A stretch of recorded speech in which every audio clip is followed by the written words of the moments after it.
അസ്സലാമലൈക്കും. ഇന്നത്തേത് ഒരു ഹെൽത്തി റെസിപ്പിയാണ്. നമ്മുടെ കയ്യിൽ കുറച്ച് ഫ്രൂട്ട്സ് ഉണ്ടെങ്കിൽ ഈ നല്ല ചൂടുള്ള സമയത്ത് നമുക്ക് ഉണ്ടാക്കിയെടുക്കാൻ വേണ്ടിയിട്ട് പറ്റിയ ഒരു അടിപൊളി റെസിപ്പി ആയിട്ടാണ് വന്നിട്ടുള്ളത്. അപ്പോൾ ഇത് ഉണ്ടാക്കിയെടുക്കാൻ വേണ്ടിയിട്ട് വളരെ സിമ്പിളാണ്. അപ്പോൾ ഇത് ഉണ്ടാക്കുന്നത് എങ്ങനെയെന്ന് കണ്ട് ഇഷ്ടമാവുകയാണെങ്കിൽ നിങ്ങളുടെ സപ്പോർട്ട് ഉണ്ടാവുക. ലൈക്ക് ചെയ്യാനും സബ്സ്ക്രൈബ് ചെയ്യാനും കമൻറ്റ് ചെയ്യാനൊന്നും മറക്കേണ്ട. ഇതിന് വേണ്ടിയിട്ട് ഞാൻ എടുത്തിട്ടുള്ളത് ഫ്രഷ് ക്രീമാണ്.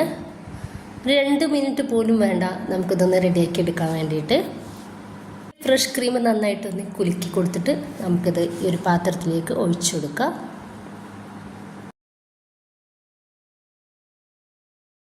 ഇപ്പോൾ ഞാൻ ഇത് ഈ ഒരു പാത്രത്തിൽ നിന്ന് വേറൊരു പാത്രത്തിലേക്ക് മാറ്റി കൊടുക്കുന്നുണ്ട്. എന്നിട്ട് ഇതുപോലെ ആൻവിസ്ക് വെച്ചിട്ട് ക്രീം ചെറുതായിട്ട് നമുക്കൊന്ന് കട്ടിയിൽ ആക്കിയെടുക്കാൻ വേണ്ടിയിട്ട് ചെറുതായിട്ടൊന്ന് വിപ്പാക്കിയെടുക്കാം. നല്ല തിക്നെസ് നമുക്കിതിന് ആവശ്യമില്ല കേട്ടോ. അങ്ങനെയാണെങ്കിൽ നമുക്ക് ബീറ്റർ വെച്ചിട്ടൊക്കെ റെഡിയാക്കി എടുക്കാവുന്നതേ ഉള്ളൂ.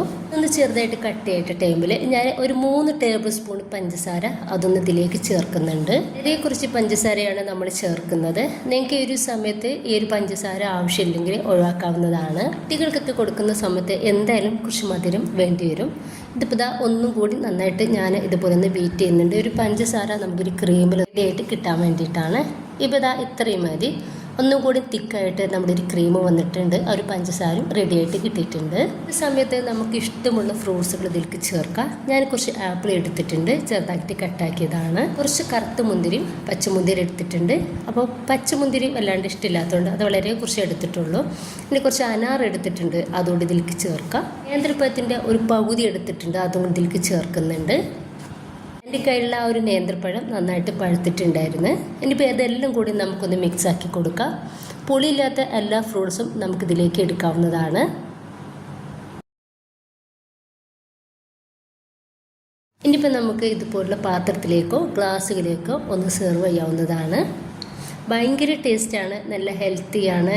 വെറും 2-3 മിനിറ്റ് മാത്രം മതി നമുക്കിതൊന്ന് റെഡിയാക്കി എടുക്കാൻ വേണ്ടിയിട്ട്. ഒരിക്കലും നിങ്ങളിതൊന്ന് കഴിച്ചു നോക്കണം. അപ്പോൾ തന്നെ വീണ്ടും വീണ്ടും നമുക്ക് കഴിക്കാൻ വേണ്ടിയിട്ട് ഇഷ്ടമാവും കേട്ടോ. അത്രയും ടേസ്റ്റിയാണ്, ഹെൽത്തിയാണ്. ഉണ്ടാക്കി നോക്കുക. നിങ്ങളുടെ അഭിപ്രായങ്ങൾ കമൻ്റായിട്ട് അറിയിക്കാൻ വേണ്ടിയിട്ട് മറക്കരുത്. ഇൻഷാ അല്ലാഹ്. ഓക്കെ.